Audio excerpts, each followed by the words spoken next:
The operating room felt too quiet. Dr. Kira Ashford stood at the scrub sink, water running over her forearms in precise strokes. Through the window, she could see the surgical theater. Sterile lights, instrument trays arranged, the anesthesiologist prepping the patient. A routine appendectomy. Textbook case, but she could feel the eyes on her back. 2 residents lingered near the corridor. Watching, she dried her hands. Methodical. Each finger, each space between. Then she paused. Tap. Tap. Her right hand touched her sternum twice. Sharp. Deliberate. Then her shoulders rolled back. Once, a controlled release of tension. Her eyes closed. 4 seconds of breathing. In through the nose. Held. Out through the mouth. The kind of breath that steadied a hand before breaching a door in Kandahar. Behind her, one of the residents whispered something. A laugh, quickly stifled. Kira's eyes opened. Gray-green and calm. She pushed through the OR doors. Before we begin, tell us where you are watching from. And if you want to support the channel, please subscribe and hit the like button on this video. Inside, the surgical team waited. Dr. Lawrence Brennan stood across the table, arms crossed. 52 years old, silver at his temples, a reputation built on Ivy League precision. He watched her like a professor observing a struggling student. Dr. Ashford, he said. Flat tone. We're ready when you are. She nodded. Moved to the instrument tray. Her fingers hovered over the scalpel. Didn't touch it yet. Instead, she touched the retractor.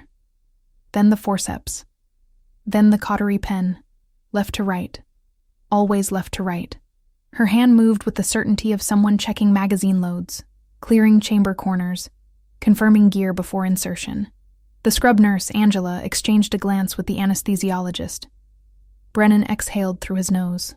Anytime today, doctor. Kira's hand closed around the scalpel. Starting, she said. Incision. Clean. McBurney's point. 2 centimeters. Angled just right. No hesitation now. The blade moved like it had 1,000 times before. In field hospitals under mortar fire. In makeshift operating rooms with generators failing. In the back of helicopters with blood on every surface. But no one here knew that. Retraction, she said. Angela handed her the instrument. Kira's movements were economical. No wasted motion. She exposed the appendix in 40 seconds. Brennan leaned in slightly. His eyes narrowed. Ligating, Kira said. She tied off the base. 2 throws, square knot, checked twice. Her hands didn't shake. They never shook anymore. That had been trained out of her in a different life, under a different sky. Cutting. The appendix came free. Healthy tissue. No inflammation.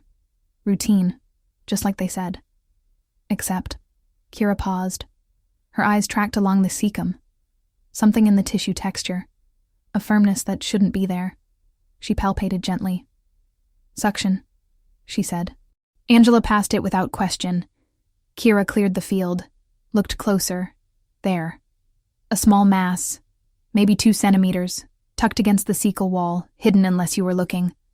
Unless you'd learned to see what didn't belong, like spotting tripwires in dust or secondary devices in rubble. Dr. Brennan, she said quietly. Cecal mass, possible neoplasm. Brennan stepped closer. Looked. Silence stretched for 3 seconds. I'll be damned, he muttered. He straightened. Looked at her.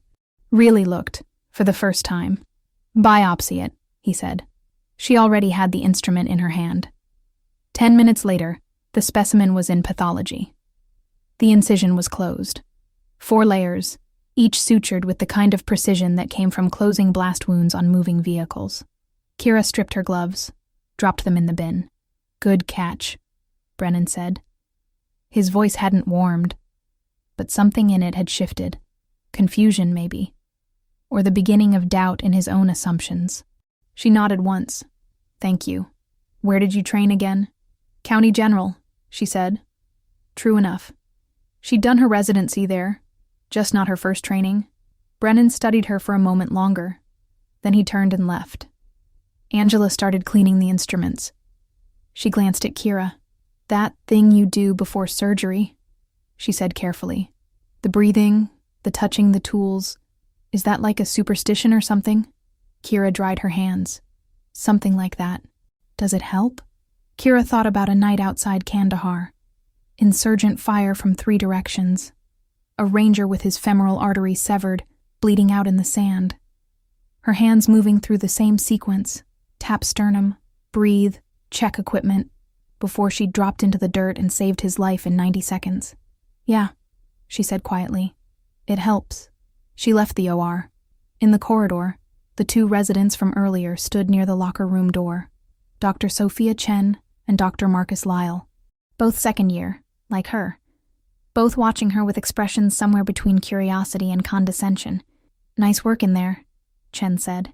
Her tone was carefully neutral. Thanks. That ritual thing, though, Lyle said. He smiled, but it didn't reach his eyes. You know people are starting to talk, right? Kira stopped, looked at him. Let them talk, she said. She walked past them into the locker room. Inside, alone, she sat on the bench. Her hands rested on her knees. Steady. Calm. On her left forearm, partially hidden by her scrub sleeve, a burn scar curved from wrist to elbow. Shrapnel burn, Fallujah, 2018. She'd been 24. She pulled the sleeve down. Somewhere in the hospital, a trauma alert sounded. Distant. Not her case. But she felt her body respond anyway. Heart rate dropping. Breathing slowing. The old training surfacing like muscle memory. Charge nurse Bill Kowalski appeared in the doorway. 45. Barrel-chested former Army medic himself. Though he'd never seen combat. Just stateside hospitals. But he recognized something in her. Had from day one. You okay, Ashford? He asked. Fine. He nodded slowly. That catch you made in there, the cycle mass, that was solid work. Just doing the job. Yeah. He hesitated. But the way you do it, that's not something they teach here. She looked up at him. He held her gaze for a moment. Then he tapped his own chest twice. Deliberate, a question without words.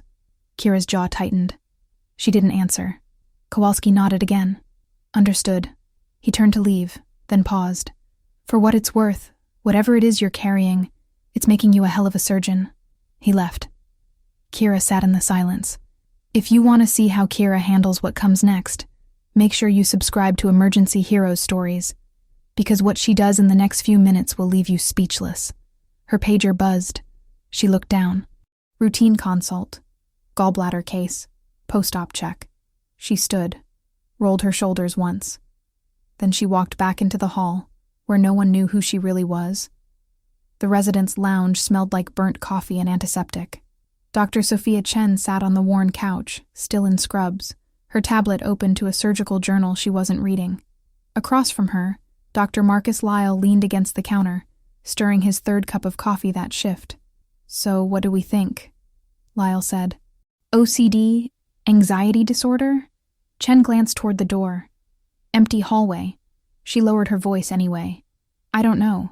But did you see her hands? Completely steady. No tremor at all. That's what's weird about it, Lyle said. If she's nervous enough to need all that ritual stuff, why doesn't she shake?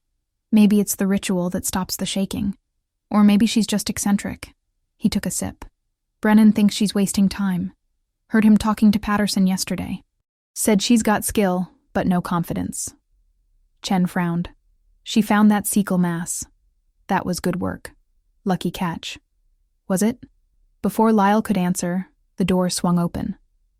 Dr. Richard Patterson entered, attending physician, 15 years of trauma surgery etched into the lines around his eyes. He poured himself coffee without acknowledging them. Dr. Patterson, Chen said carefully, can I ask you something? If it's quick, what do you think of Dr. Ashford? Patterson paused mid-pour, set the pot down, turned. Why? Just curious. She's different. Different how?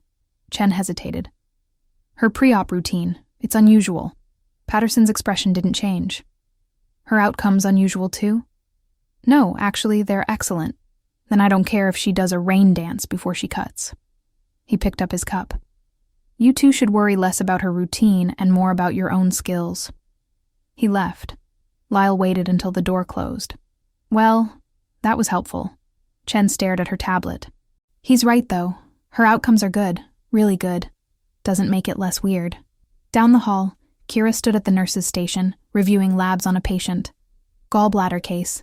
Supposed to be simple. Laparoscopic cholecystectomy, scheduled for tomorrow morning. But the numbers bothered her. Lipase elevated, amylase climbing, bilirubin higher than it should be. She pulled up the imaging. CT scan from 2 days ago. Gallstones. Yes. Inflammation. Yes. But something else. A shadow near the pancreatic head. Subtle. Easy to miss if you weren't looking. She'd seen this before. Kandahar, 2019. Local interpreter, 38 years old, came in complaining of gallbladder pain. Turned out to be pancreatic cancer masquerading as cholecystitis. She'd caught it during pre-op workup, sent him to Bagram for proper staging. Saved his life, probably. That interpreter had 2 daughters, 8 and 10 years old. Kira closed her eyes briefly, opened them. She picked up the phone. Paged Dr. Brennan. He arrived 12 minutes later, irritation visible in the set of his jaw. "This better be important, Ashford. I'm in the middle of rounds. The gallbladder case scheduled for 0700 tomorrow. Mr. Henriksen." "What about it?" She turned the monitor toward him. Pointed at the labs, then the imaging. Lipase and amylase are rising. Bilirubin's climbing. And there's a density here, adjacent to the pancreatic head. "I think we're looking at early pancreatitis, possibly with pancreatic involvement we haven't identified yet." Brennan leaned in, studied the screen. His eyes moved between the numbers and the image. Once, twice. "Could be inflammation from the stones," he said. "Could be. But if it's not, and we go in laparoscopically without knowing, we could miss something significant. You want a delay? I want to get an MRCP first, and maybe a CA 19-9. Brennan straightened, looked at her. "You're suggesting pancreatic pathology based on a shadow and elevated enzymes." "Yes, that's a reach. It's caution." Silence stretched between them. In the background, monitors beeped. Someone laughed at the far end of the hall. Brennan crossed his arms. "You do this a lot, don't you? See problems no one else sees. I look at the whole picture. Or you overthink." Kira held his gaze. Calm, unwavering. "Order the MRCP," Brennan said finally. "If it's clean, we go ahead tomorrow. If not, we adjust." "Thank you." He turned to leave, then stopped. "Where did you say you trained before County General?" "I didn't." His eyes narrowed slightly. "You have a way of working that's not typical for a second-year resident. Precision, yes. But also, anticipation. Like you've seen more than you should have by now." Kira's face remained neutral. "I pay attention." Brennan studied her for another moment. Then he left. She exhaled slowly. Turned back to the computer. Behind her, charge nurse Kowalski approached. He'd been standing near the med cart, close enough to hear. "You rattled him," Kowalski said quietly. "Wasn't trying to." "No, but you did." He glanced at the screen. "That catch, though, that's twice in 2 days. Just doing my job. Ashford." His voice dropped lower. "I was Army. Stateside. Nothing glamorous. But I know what field training looks like. I know how combat medics think." She didn't respond. "You don't have to tell me," he continued. "But whatever you did before this, it's showing. And eventually, someone's going to ask questions you can't deflect." Kira's hand rested on the desk. "Steady. I'll handle it when it happens," she said. Kowalski nodded. "Fair enough." He paused. "For what it's worth, I'm glad you're here." He walked away. Kira stood alone at the nurse's station. Around her, the hospital moved in its constant rhythm. Patients being wheeled past. Doctors conferring. Alarms chirping. The organized chaos of a level 1 trauma center. She'd operated in worse chaos, under mortar fire, in the dark, with supplies running out and casualties stacking up. This was calm by comparison. But here, the eyes on her weren't enemies. They were colleagues. watching, judging, trying to figure out why she didn't fit the mold they expected. Her pager buzzed. New admit, Trauma Bay 3, motorcycle accident, ETA 4 minutes. She moved toward the elevator. As the doors closed, she caught her reflection in the polished steel. 32 years old. 8 years of military service erased from her resume. 4 deployments compressed into a single line on her CV that read, additional clinical experience in high-stress environments. No one asked what that meant. No one wanted to know. The elevator descended. When the doors opened, she stepped into the organized chaos of the ER. And before she moved toward the trauma bay, she did it again. Tap. Tap. Sternum. Twice. Shoulders back. 4 seconds of breathing. Then she walked forward, into the noise and the blood and the controlled crisis that felt, somehow, like home. Even if no one here understood why. The trauma bay doors burst open. Paramedics wheeled in the gurney at a near run. Male, mid-20s, motorcycle leathers shredded on the left side. His face was pale, lips edged with blue. The cardiac monitor screamed its alarm. 26-year-old male, T-boned by an SUV at 40 miles per hour. The lead paramedic shouted over the noise. GCS-12 at scene, dropped to 9 en route. BP 70/40 and falling. Heart rate 130. Left chest wall deformity, diminished breath sounds. We got 2 large-bore IVs running wide open. Kira moved to the head of the bed. Her hands were already gloved.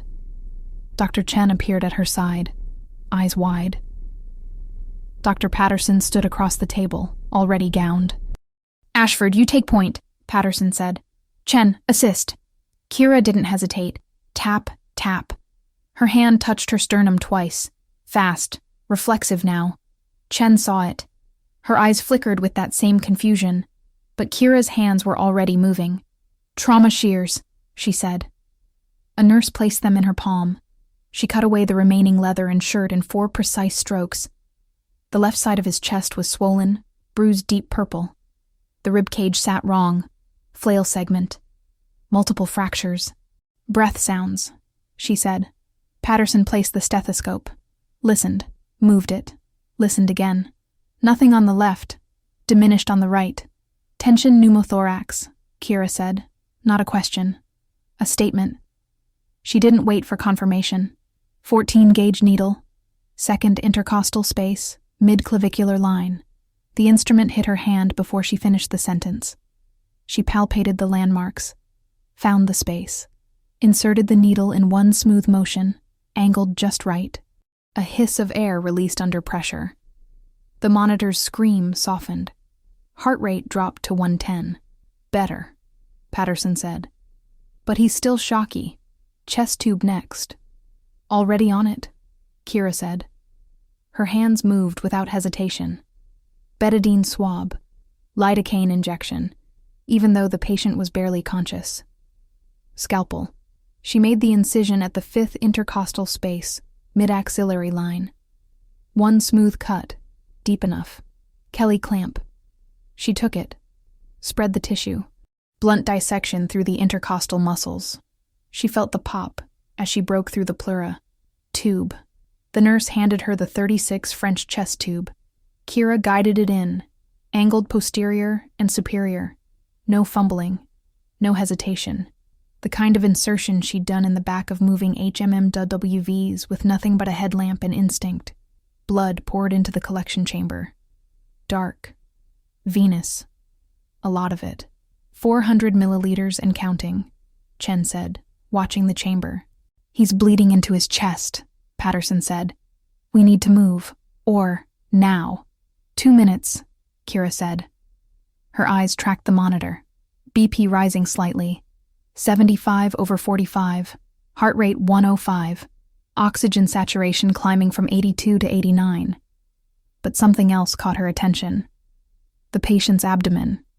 Slightly distended. Rigid on the left side. She palpated gently. The patient groaned, even through his altered consciousness. Abdominal rigidity, she said. Left upper quadrant. Possible splenic injury. Patterson moved around the table. Felt for himself. Damn. he muttered. Fast exam. Now.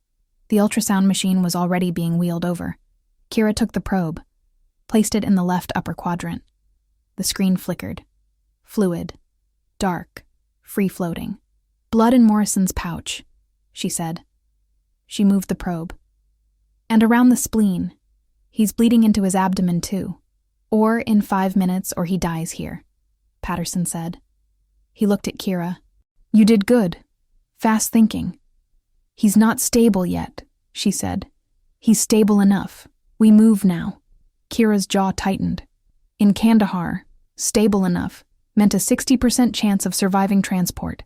Here, with a full surgical suite 30 seconds away, those odds were better. But only if they controlled the bleeding first. Pressors, she said. Levoft, start at 8 mics per minute. Already mixing, the nurse said. Kira turned to Chen. When we get upstairs, we're doing a damage control laparotomy first, then addressing the chest if he stabilizes. Chen blinked. Shouldn't Dr. Patterson? I'm telling you so you're ready, Kira said. Her voice was calm. Absolute. Spleen's probably shattered. We pack, control hemorrhage, get him stable, then we go back in later for definitive repair. Speed matters more than perfection right now. Chen stared at her. Where did you learn that approach? Kira didn't answer. The gurney was already moving. They rushed through the corridors, monitors beeping, wheels clattering. Kira kept one hand on the patient's wrist, feeling his pulse. Thready. Fast.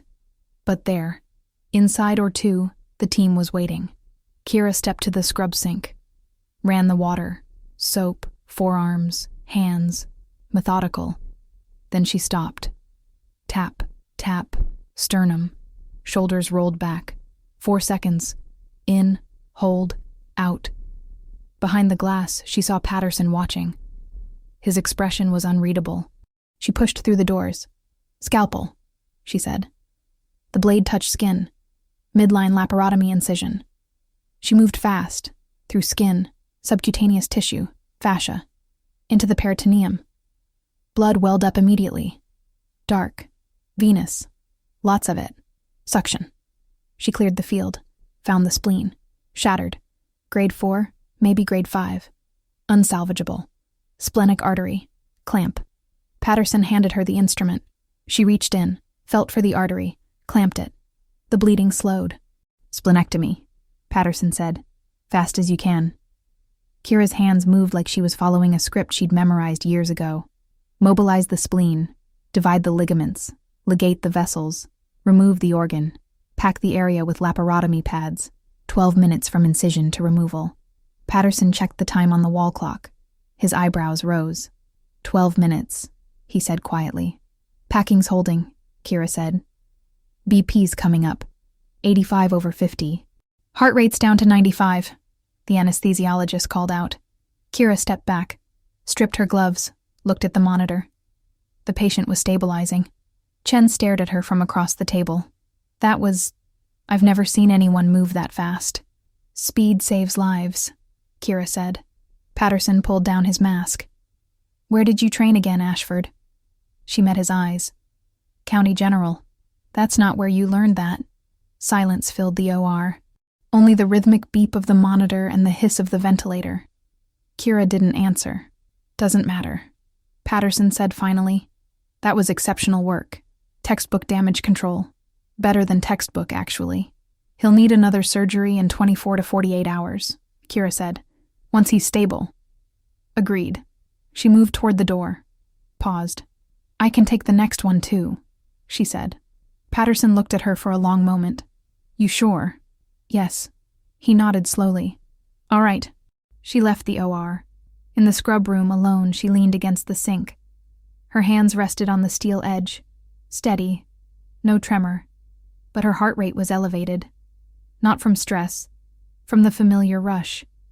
The same feeling she'd had every time the call came in. Casualty incoming. All hands. Move. She closed her eyes. Remembered a different OR. A tent in Helmand Province. A ranger with half his intestines exposed. No time. No backup. Just her and a Navy corpsman and a prayer. She'd saved him in 18 minutes. This one took 12. She was getting faster. She opened her eyes, looked at herself in the mirror. 32 years old, 8 years of combat medicine, 4 deployments, 63 lives saved under fire, and no one here knew. She dried her hands, walked back into the hospital, where they still thought she was just another resident with a strange routine and a lucky streak. The call came at 14:47. Kira was in the resident lounge, halfway through a protein bar that tasted like cardboard, when the overhead speakers crackled to life. Trauma alert.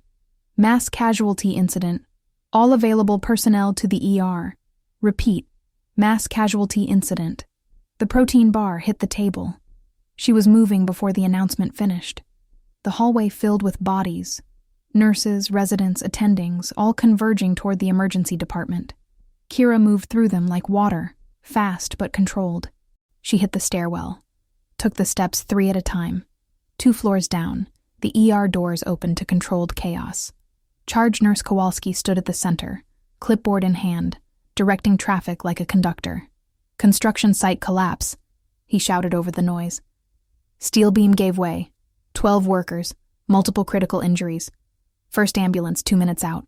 Dr. Brennan appeared from the back hallway, already in trauma gown and gloves. Patterson, take trauma 1. Chen, you're with him. Lyle, trauma 2. Ashford. He paused, eyes landing on her.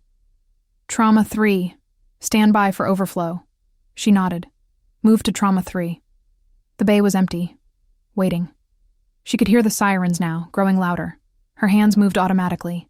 Tap, tap, sternum twice, shoulders back, 4 seconds. Breathe. The doors exploded open. First gurney. Man, 40s, covered in dust and blood. Obvious crush injury to the legs. Femur fractures both sides, screaming. Trauma 1, Kowalski directed. Patterson's team swarmed him. Second gurney. Woman, 50s, head lack unconscious. Possible skull fracture. Trauma 2. Lyle's team took her. Third gurney. Kira's eyes locked onto the patient before the paramedics even spoke. Male. Late 30s. Military short haircut. Tan still visible on his forearms despite the dust and blood. His chest moved wrong. Labored. Paradoxical breathing. Flail chest. Lieutenant Commander Marcus Webb, the paramedic said, breathless. 38 years old. Took a steel beam across the chest. Suspected multiple rib fractures, bilateral. GCS 14. BP 90/60. Heart rate 120. Oxygen sat 87% on 15 liters non-rebreather. The gurney slid into trauma 3. Kira moved to his side. His eyes opened. Focused on her. Gray eyes. Alert, despite the pain. She cut away his shirt. Dust bloomed into the air. Beneath, his chest was a geography of bruising. Deep purple across the sternum. Left side caved slightly inward. Breath sounds, she said. Nurse Angela handed her the stethoscope. Kira listened. Right side, diminished. Left side, almost nothing. Probable pneumothorax on the left. Flail segment, ribs 4 through 7. Webb's eyes tracked her movements. Watching, she reached for the ultrasound probe. Placed it over his chest. The screen showed fluid. Lung collapsed on the left. Partial collapse on the right. Hemopneumothorax, she said. Chest tube, left side. 14-gauge decompression first. Her hands moved before she consciously decided. Tap, tap. She touched her sternum. Fast. Instinctive. Then her hand rolled her shoulders back, just slightly. Webb's eyes narrowed.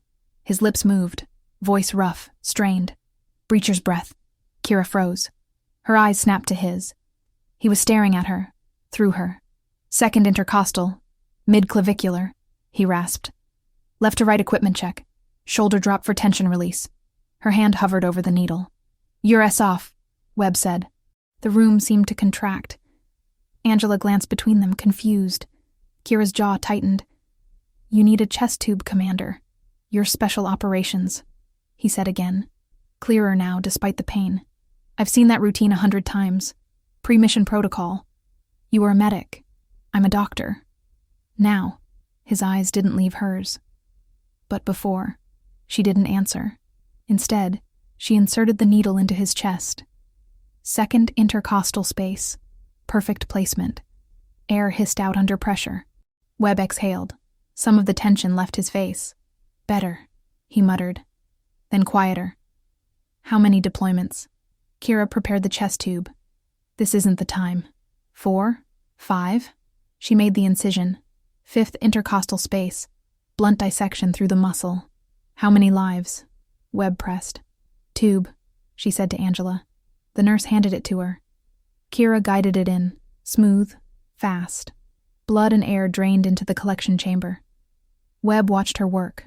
You move like you've done this in a firefight. She secured the tube, checked the monitor. Oxygen saturation climbing, 91%. 94. You're stabilizing, she said. You didn't answer my question. Kira met his eyes. Because it's not relevant. The hell it's not. He coughed, winced. I'm a SEAL. I know what combat medicine looks like. I know what it costs. His voice dropped. And I know what it takes to walk away from it. She turned to adjust the IV. Behind her, Dr. Brennan's voice cut through the chaos. Ashford, status? She didn't turn. Hemop pneumothorax managed. Flail chest stable for now. He needs CT and observation. Brennan appeared at the foot of the bed. Looked at Webb, then at Kira.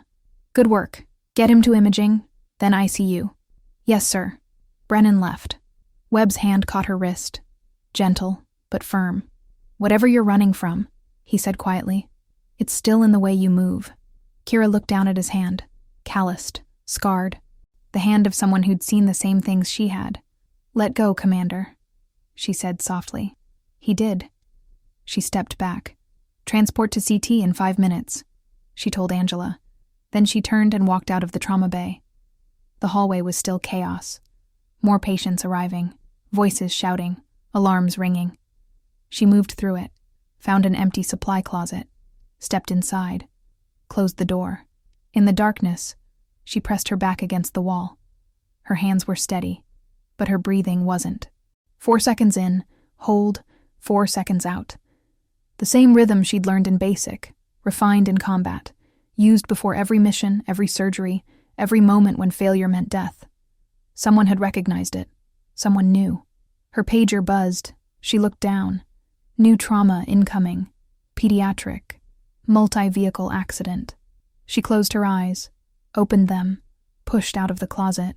Before we continue, if you're wondering what Kira does next, make sure you subscribe to Emergency Heroes Stories and leave a comment telling us where you're watching from, because what happens in the next few minutes will change everything. She moved back into the chaos, toward the next patient, toward the next impossible save, and toward the moment when she'd have to decide whether to keep hiding who she really was, or finally let someone see the truth. The ER doors opened again, sirens wailing, a child's scream cutting through the noise. Kira's hands moved to her sternum. Tap, tap. Then she walked forward, into the fire. The gurney came through fast, too fast. Kira saw the size first, small, child-sized. Then the blood. 8-year-old female, the paramedic shouted. Hit and run. Found 20 feet from impact site. Multiple traumas. GCS 10. BP 60/40. Heart rate 140. The girl's face was pale. Dirt streaked across her cheeks. Her left arm bent at an unnatural angle. But it was her abdomen that made Kira's chest tighten. Distended, rigid, already bruising. Internal bleeding. Massive. Trauma 4, Kowalski directed. Kira moved with the gurney. Her hands were already gloved. Dr. Chen appeared beside her. I'll assist. They transferred the girl to the table. She was so small. Her sneakers had cartoon characters on them. One was missing. Kira's hand moved to her sternum. Stopped. Her fingers hovered there. Trembling. 8 years old. The same age. Chen looked at her. Dr. Ashford? Kira's mind flashed. Kandahar. 2021. A village outside the wire. Insurgent attack. A girl with dark eyes and a school uniform. Lying in the dirt. Her abdomen torn open by shrapnel. Kira had worked for 40 minutes. The girl had died anyway. Her name was Amina. Dr. Ashford. Chen's voice sharper now. Kira blinked, forced her hand down. Tap, tap, sternum, twice. Shoulders back, 4 seconds. Breathe. The trembling stopped. Fast exam, Kira said. Her voice was steady now, controlled. Then we're going to the OR. She placed the ultrasound probe on the girl's abdomen. The screen showed what she already knew. Fluid everywhere, dark, free-floating. Blood in all 4 quadrants, Chen said quietly. She's bleeding out. Get Brennan, Kira said. Tell him we need OR1, now. Chen ran. Kira looked at the girl's face. Her eyes were half open, glassy, unfocused. Stay with me, Kira whispered. I've got you. The girl didn't respond. Kira checked the monitor. BP dropping, 55/30. 2 units O negative, she called out. Wide open, and get the rapid infuser. Angela moved fast, hung the blood, started the infuser. The girl's hand twitched, small fingers curling. Kira took her hand. Held it. You're safe, she said. I promise. But promises meant nothing when you were losing. She'd learned that in Kandahar. Brennan arrived, already gowned. He looked at the monitor, then at Kira. She's crashing, he said. I know. OR1's ready. Let's move. They rushed through the corridors. Kira kept one hand on the girl's wrist, feeling for a pulse, thready, faint. Inside the OR, the lights were blinding. Kira stepped to the scrub sink. Her hands moved under the water. But they were shaking again. She stared at them. 8 years old. Amina had been 8 years old. Behind her, through the glass, she saw Brennan watching. She closed her eyes. Tap, tap. Her hand hit her sternum, hard, deliberate. Shoulders back. 4 seconds. In. Hold. Out. The shaking stopped. She pushed through the doors. Scalpel, she said. The blade touched skin. Midline incision. Fast. Deep. Blood welled up immediately. Suction. She cleared the field. Found the liver. Lacerated. Grade 4, maybe 5. The left lobe was almost completely severed. Pringle maneuver, Brennan said. Clamp the hepatic vessels. Kira's hands moved. She reached into the abdomen, felt for the porta hepatis, clamped it. The bleeding slowed but didn't stop. She's got retroperitoneal bleeding too, Kira said. We need to pack and get vascular in here. There's no time for vascular, Brennan said. We control what we can and pray. Kira packed the liver. Laparotomy pads. 4 of them. Pressure. Direct pressure. The monitor screamed. She's in V-fib, the anesthesiologist shouted. Charging paddles, Brennan said. Internal. Kira stepped back. Brennan placed the paddles directly on the girl's heart. Clear. Shock. The girl's small body jerked. The monitor showed a systole. Flatline. Again, Brennan said. Clear. Shock. Nothing. Epi, Kira said. 1 milligram. The nurse pushed it. Kira stared at the monitor. Flatline. Brennan looked at her. Ashford. No. Her voice was quiet. Absolute. We're not done. She's been down for 2 minutes. I said we're not done. Kira's hands moved back into the abdomen. She found the aorta, placed her fingers on it, felt for any pulse, any sign.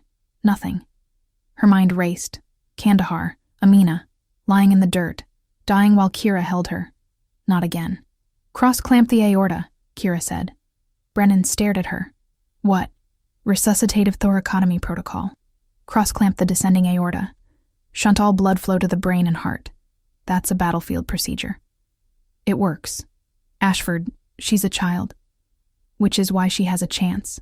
Kira looked at him. Her body's small, less distance for perfusion. If we clamp now, we can buy time. Silence. The monitor still showed flatline. Brennan's jaw tightened. Then he nodded. Do it. Kira took the clamp, reached up through the abdomen into the chest cavity, felt for the aorta, found it, clamped. Epi again, she said. And bicarb. The nurse pushed both. Kira placed her hand on the girl's heart, began compressions, direct cardiac massage. 1, 2, 3, 4. Come on, she whispered. Come on. 5, 6, 7, 8. The monitor beeped. Once, then again. A rhythm. Weak, irregular. But there. We have a pulse, the anesthesiologist said. Disbelief in his voice. Brennan stared at the monitor, then at Kira. How did you... Later, Kira said. We need to finish stabilizing her. She worked for another 30 minutes. Packing, suturing, controlling every bleeder she could find. When she finally stepped back, the girl's vitals were holding. BP 80/50. Heart rate 110. Oxygen sat 92%. Alive. Brennan pulled down his mask. That was... I've never seen that technique work in a civilian hospital. Kira didn't answer. She looked at the girl's face. Still pale. Still unconscious. But breathing. Where did you learn that? Brennan asked quietly. Kira stripped off her gloves. I need to check on my other patients. Dr. Ashford. His voice was firm now. I just watched you perform a battlefield resuscitation technique that most trauma surgeons have only read about. You did it without hesitation, without a protocol to follow, like you've done it before. She met his eyes. Have you? He asked. The OR was silent, except for the ventilator and the monitor. Kira's hand moved to her sternum. Tap. Tap. Brennan's eyes followed the gesture. Understanding dawned slowly across his face. You were military, he said. She didn't respond. How long? Silence. Dr. Ashford. How long? She exhaled slowly. 8 years. Deployments? 4. Brennan's expression shifted. You were a combat medic. Yes. Special operations? She hesitated, then nodded. The silence stretched. Chen had been standing in the corner. She stepped forward now, eyes wide. You were special ops? She whispered. Attached to the 75th Ranger Regiment, Kira said quietly. I left 18 months ago. Brennan ran a hand through his hair. Why didn't you tell anyone? Because it doesn't matter. Doesn't matter?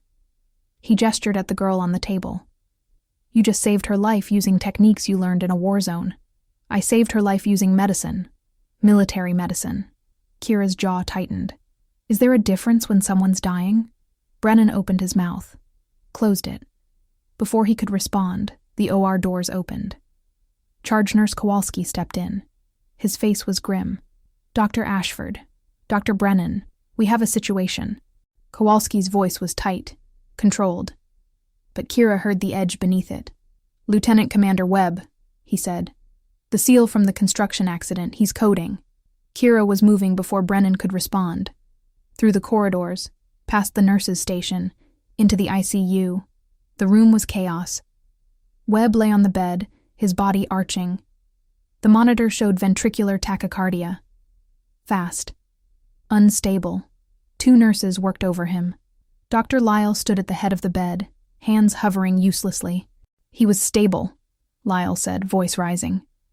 Vitals were good. Then suddenly he went into VTACH. Kira pushed past him. Her eyes scanned the monitor, the IV lines, the chest tube output. How much drainage since CT? She asked. Maybe 200 milliliters. In how long? 30 minutes. Her eyes went to Webb's neck. Jugular veins distended. His face was dusky. He's tamponading, Kira said. Lyle blinked. What? Cardiac tamponade. Blood's filling the pericardial sac. It's compressing his heart. The CT was clean. The CT was 2 hours ago. Kira moved to the bedside, placed her stethoscope on Webb's chest. Muffled heart sounds, distant. He's got a delayed pericardial injury, probably from a rib fragment. Brennan arrived, still in surgical scrubs. Status? Cardiac tamponade, Kira said. He needs a pericardiocentesis. Now. You sure? She met his eyes. Beck's triad. Hypotension, distended neck veins, muffled heart sounds. I'm sure.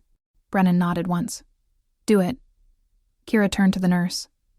Pericardiocentesis kit, ultrasound, and prep for crash thoracotomy just in case.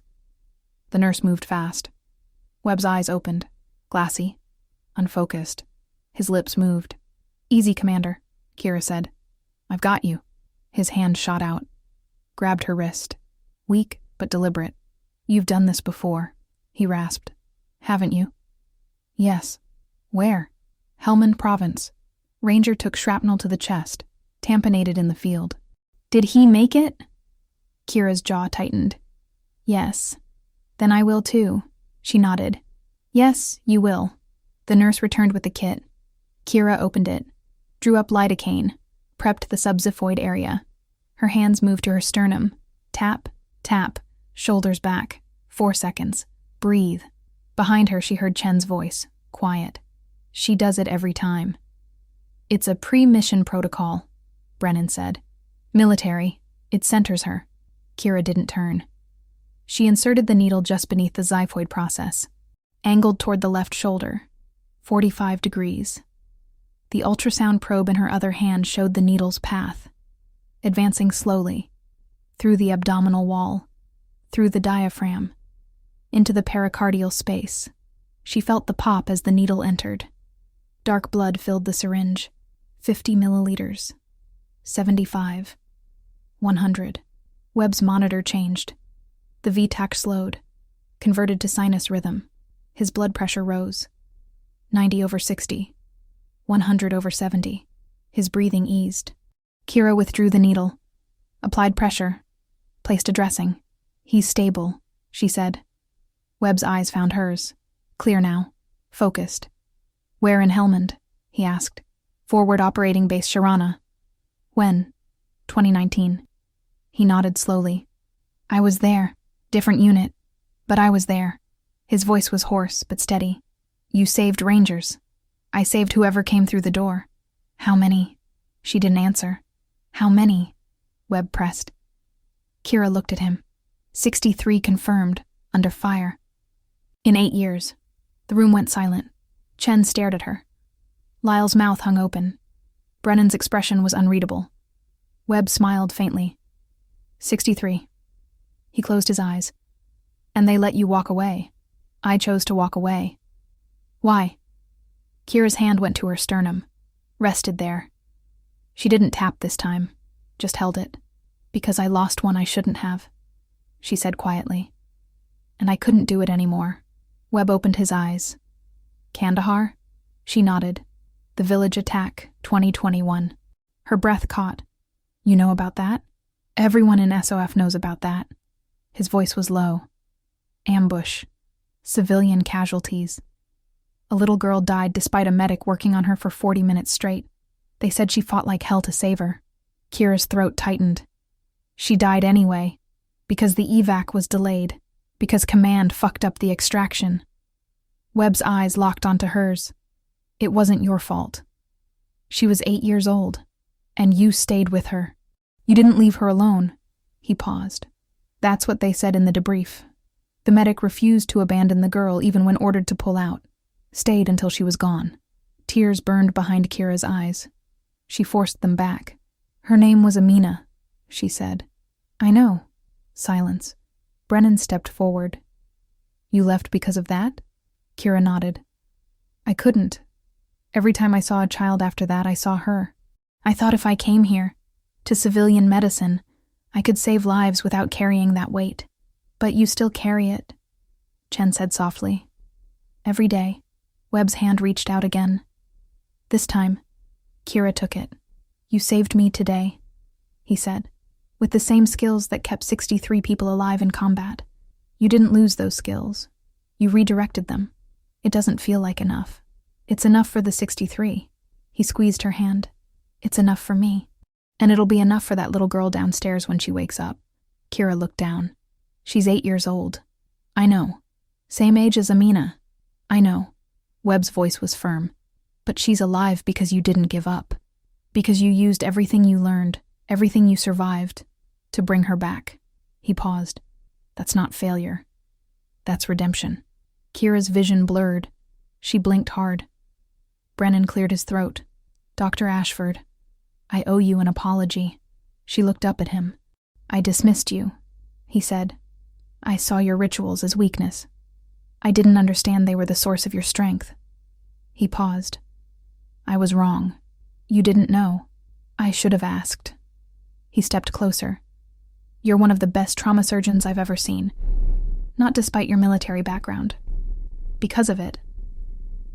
Lyle spoke up from the corner. Why didn't you tell us? Kira turned to him. Would you have believed me? Or would you have assumed I was unqualified? That combat medicine was inferior? He had no answer. Chen stepped forward. I would have wanted to learn from you. Kira looked at her, surprised. I mean it, Chen said. Everything you do, the way you move, the way you anticipate complications, it's incredible. And I've been too proud to admit I was wrong about you. We all were, Lyle muttered. Brennan crossed his arms. Dr. Ashford, I want to offer you something. Kira waited. A position, he said, leading a new trauma readiness protocol program.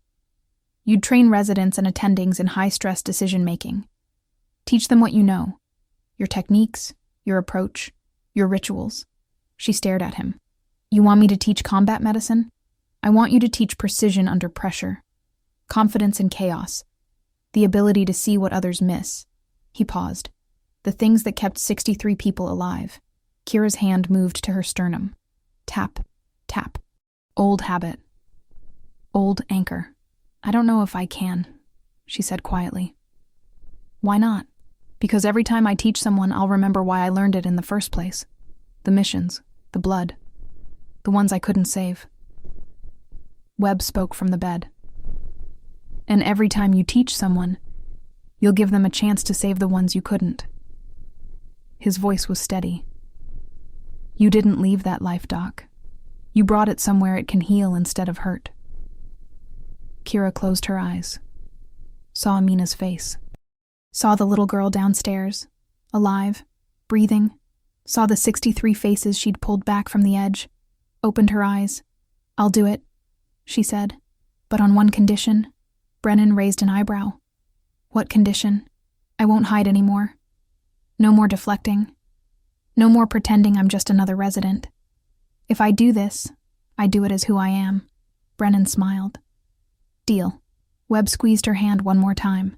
Welcome back to the fight, Doc. Kira nodded. For the first time in 18 months, the weight on her chest felt a little lighter. Not gone, but lighter. 6 months later. The conference room on the 4th floor was full. Residents lined the walls. Attendings sat in chairs at the front. Nurses stood near the door. Even a few paramedics had shown up, off-duty, curious. Dr. Kira Ashford stood at the front, a projection screen behind her showing a diagram of the human thorax. She wore scrubs. Clean, pressed. On her left sleeve, barely visible, the edge of her burn scar peeked out. She didn't hide it anymore. Pre-procedure protocols, she said. Her voice was calm, clear. Most of you think they're superstition, rituals that waste time. She paused. They're not. She clicked to the next slide. A photo of soldiers in full gear standing in formation before a mission. In military operations, pre-mission protocols serve 3 purposes. 1. They create muscle memory. 2. They reduce cognitive load under stress. 3. They establish mental clarity before chaos. She clicked again. A photo of an operating room. The same principles apply here. Dr. Chen sat in the front row, taking notes. Beside her, Dr. Lyle watched intently. Even Dr. Brennan sat near the back, arms crossed, listening. Kira continued. Before every surgery, I do the same thing. It takes 15 seconds. But those 15 seconds ensure that when I cut, my hands don't shake. My mind is clear, and I see what needs to be seen. She demonstrated. Tap, tap. Hand to sternum, twice. Tactical refocusing. It resets your nervous system, drops your heart rate. Shoulders back, 1 controlled roll. Physical release. Tension held in the shoulders impairs fine motor control. 4 seconds of breathing. In through the nose, out through the mouth. Respiratory regulation. Increases oxygen to the brain. Activates the parasympathetic nervous system. She lowered her hands. 15 seconds. That's all it takes. A resident raised his hand. Young. Eager. Dr. Ashford, does it really make a difference? Statistically? Kira nodded. Since implementing this protocol across our trauma team 6 months ago, our average response time has decreased by 12%. Surgical complication rates have dropped by 18%. Post-op infections are down 9%. Murmurs rippled through the room. But more than statistics, Kira continued, it makes a difference in how you feel when you're in the moment. When a patient is crashing and everyone's looking at you, when you have 10 seconds to make a decision that determines if someone lives or dies. She paused. That's when this matters. Another hand. Dr. Patterson, the attending who'd watched her in the beginning. Dr. Ashford, he said, you've been teaching this for 6 months. What's been the hardest part? She considered the question. Getting people to trust it. To not feel embarrassed. To understand that taking 15 seconds to center yourself isn't weakness. It's preparation. And the most rewarding part? Kira's expression softened. Watching someone use it for the first time in a real crisis and seeing them realize they're calmer than they've ever been. She clicked to the next slide. A photo of a young girl in a hospital bed, smiling. Thin, pale, but alive. This is Emma Rodriguez, Kira said. 8 years old, hit-and-run victim. Multiple traumas, internal bleeding. She coded on the table. The room was silent. I brought her back using techniques I learned in Helmand Province. Resuscitative aortic cross-clamping. Direct cardiac massage. Damage control surgery. She paused. 3 months later, she walked out of this hospital. She clicked again.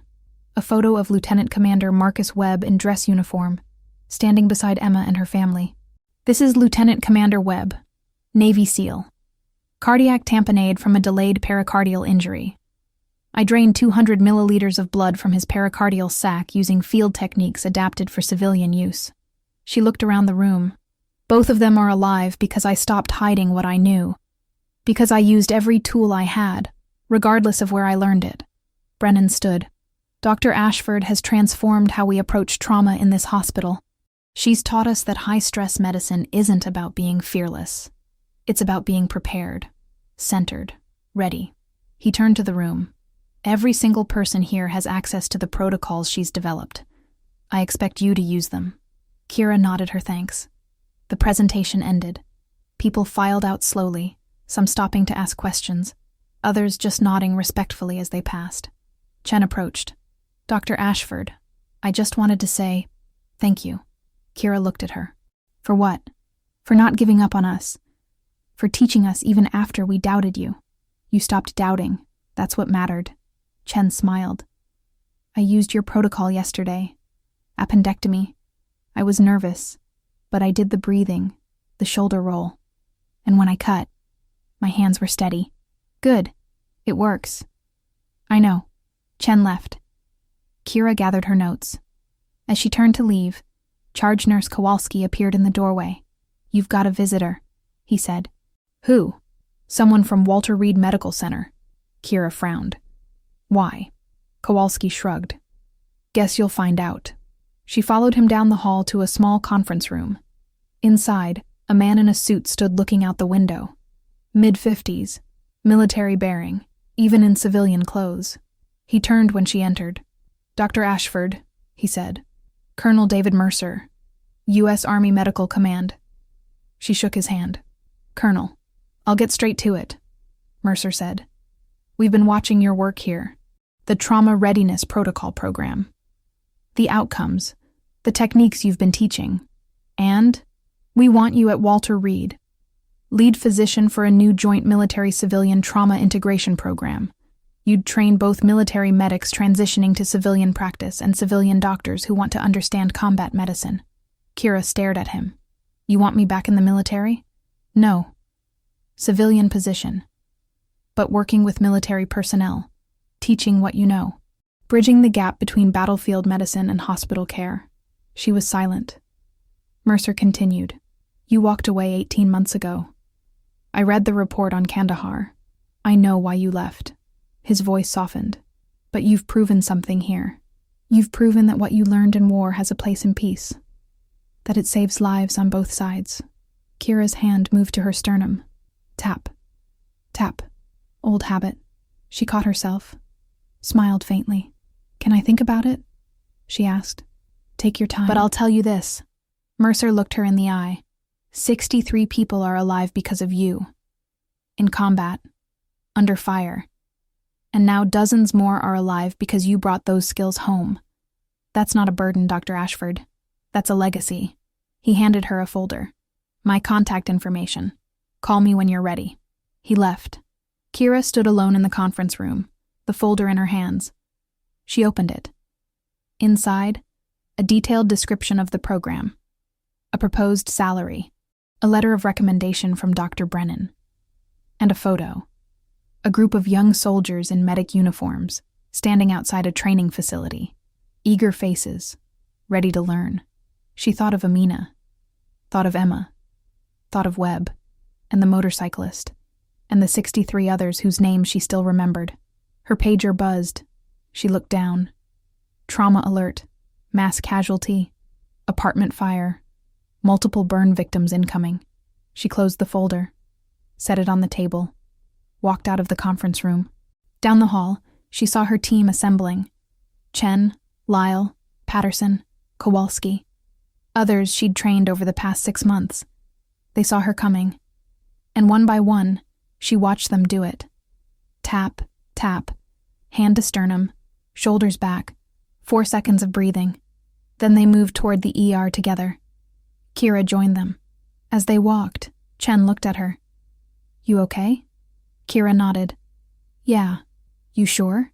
She thought about the question, about the weight she'd carried for 18 months, about Amina, about the ones she'd saved and the ones she'd lost, about the choice in front of her now. I'm sure, she said. They pushed through the ER doors, into the chaos, into the noise and the blood and the impossible choices. And for the first time since Kandahar, Kira felt like she was exactly where she needed to be. Not running from the past, but carrying it forward, using it, honoring it. The sirens grew louder. She moved to Trauma 1. Her hands touched her sternum. Tap, tap, shoulders back. 4 seconds. Breathe. The doors opened, and she went to work. 1 year later. The teaching hospital at Walter Reed Medical Center looked different from Metropolitan Trauma. Cleaner, newer, more light. But the chaos was the same. Dr. Kira Ashford stood in the main auditorium, facing a room of 40 people. Half wore military uniforms, Army medics, Navy corpsmen, Air Force pararescue. The other half wore civilian scrubs, doctors, nurses, paramedics from hospitals across the country. Welcome to the Military Civilian Trauma Integration Program, she said. Over the next 6 weeks, you're going to learn techniques that blur the line between battlefield and hospital. You're going to learn how to think like a combat medic and operate like a surgeon. She clicked to the first slide, a photo of a field hospital in Afghanistan. This is where I learned medicine.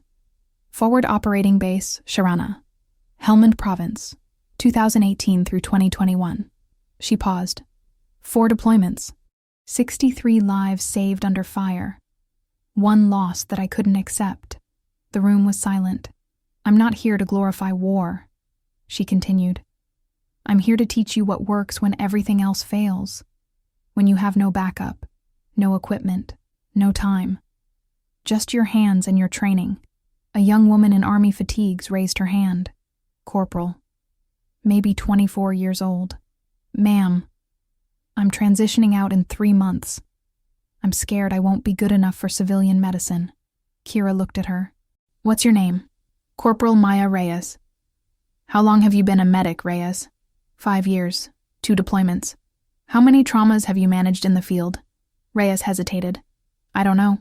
Maybe 100? You've seen more in 5 years than most civilian doctors see in 15. You're not unprepared. You're over-prepared. Kira's voice was firm. The challenge isn't your skill. It's convincing others to see past the uniform and recognize what you bring. Reyes nodded slowly. Another hand. A man in civilian scrubs. Mid-30s. Dr. Ashford. I'm an ER physician from Chicago. No military background. Why should I learn combat medicine? Because trauma doesn't care where it happens, Kira said. A gunshot wound in Kandahar looks the same as a gunshot wound in Chicago. The principles are identical: speed, precision, damage control. She paused. The difference is that in combat, We don't have the luxury of waiting for backup. We act. Immediately. And that mindset saves lives everywhere. She clicked to the next slide. A diagram of her pre-procedure protocol. This is where we start. Over the next hour, she walked them through it.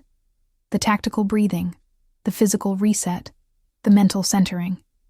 Then she brought them to the simulation lab.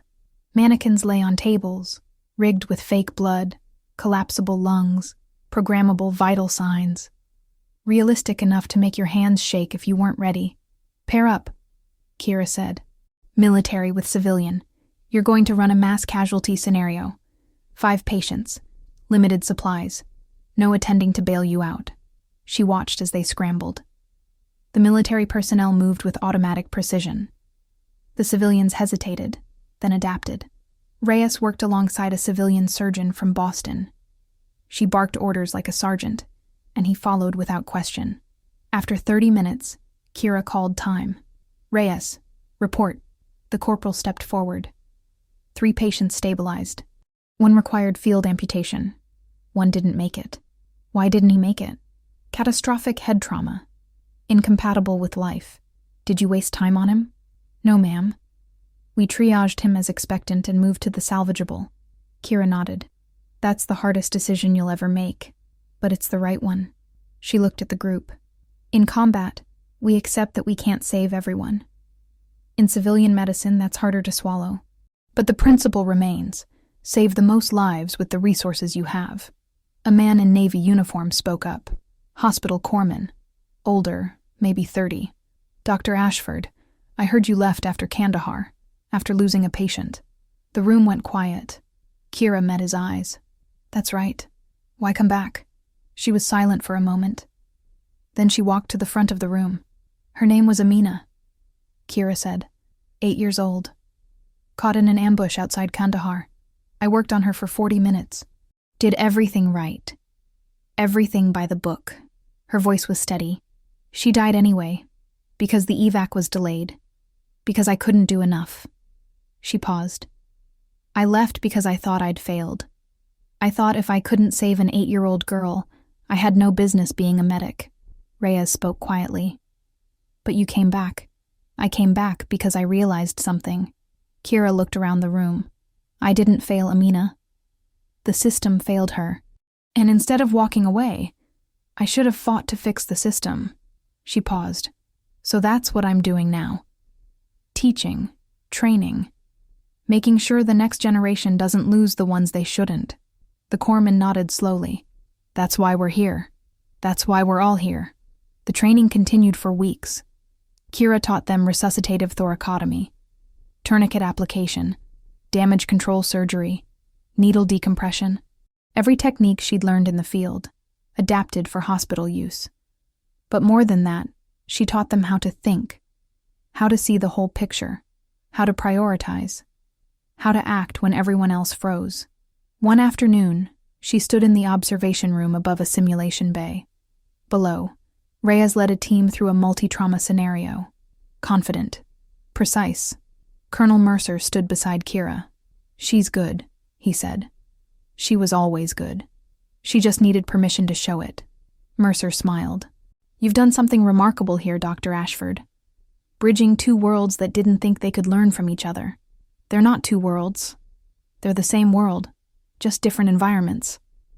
Still, what you've built here... He gestured to the trainees below. This will save lives for decades. Kira watched Reyes work, watched her use the protocols, watched her lead without hesitation. That's the idea, she said quietly. 3 months later, the program graduated its first class. 40 students stood in formation. Military and civilian side by side. Kira stood at the podium. You came here from different backgrounds, she said. Different training, different experiences. But you leave here with the same mission. Save lives. Anywhere. Anytime. With whatever you have. She looked across the faces. Saw Reyes in the front row. Saw the Chicago ER doctor beside her. Saw the Navy corpsman who'd asked why she came back. You're going to face impossible situations, she continued. Patients who shouldn't survive. Moments when you don't think you can do enough. She paused. But you'll remember what you learned here, and you'll act, because that's what we do. She stepped back. The class saluted. Military precision, civilian respect. She returned it. Afterward, Reyes approached. Dr. Ashford, I got my placement. Johns Hopkins, trauma residency. Kira smiled. Congratulations. I couldn't have done it without this program, without you. You did it yourself. I just showed you that you could. Reyes hesitated. Can I ask you something? Go ahead. Do you still think about her, Amina? Kira nodded. Every day. Does it get easier? No, but it gets different. She paused. I used to think about what I couldn't do for her. Now I think about what I can do because of her. Every person I teach. Every life they save. That's her legacy, too. Reyes's eyes glistened. Thank you. She saluted. Kira returned it. As Reyes walked away, Kira felt a presence beside her. Lieutenant Commander Webb. Out of uniform now, civilian clothes, but the same steady eyes.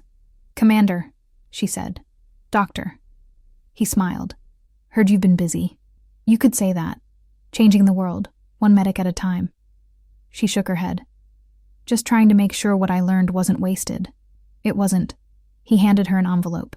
This came for you. She opened it. A letter. Handwritten. Childish script. Dear Dr. Ashford. My name is Emma. You saved my life when I was 8. I'm 10 now. I want to be a doctor like you. Thank you for not giving up on me. Love, Emma. Inside, a photo. Emma, smiling, holding a toy stethoscope. Kira's throat tightened. Webb watched her. Still think it wasn't enough. She looked at the photo, at Emma's smile. Thought of Amina. Thought of the 63. Thought of Reyes and the 40 others walking out into the world, carrying what she'd taught them. It's enough, she said quietly. Webb nodded. Damn right it is. That night, Kira stood in her office. The lights of Walter Reed stretched out below. Ambulances arriving, patients being wheeled in, the endless rhythm of emergency medicine. Her phone buzzed. A text from Dr. Brennan. New mass casualty protocol implemented at Metropolitan. Your fingerprints all over it, thank you. Another from Chen. Just used your technique on a pediatric trauma. She's stable. You were right. It works. Another from Kowalski. Proud of you, Ashford. She set the phone down. On her desk, a framed photo. Herself in combat fatigues, standing with her ranger unit. Helmand Province, 2019. Beside it, a newer photo. The graduating class of the integration program. 2 lives, 2 worlds, 1 mission. She touched her sternum. Tap. Tap. Shoulders back. 4 seconds. Breathe. Her pager buzzed. Trauma alert. Helicopter inbound. Multiple casualties. Training accident. She grabbed her coat, walked out of the office, down the hall, past residents who nodded respectfully as she passed, into the elevator, down to the ER, where the chaos waited, where the impossible cases came, where lives hung in the balance, and where Dr. Kira Ashford, combat medic, trauma surgeon, teacher, would do what she'd always done. Tap her sternum twice, roll her shoulders back, breathe for 4 seconds, and then save a life, because that's what she was built for. Not in spite of the war, because of it. The doors opened. She walked into the light, into the noise, into the fight, and she was ready.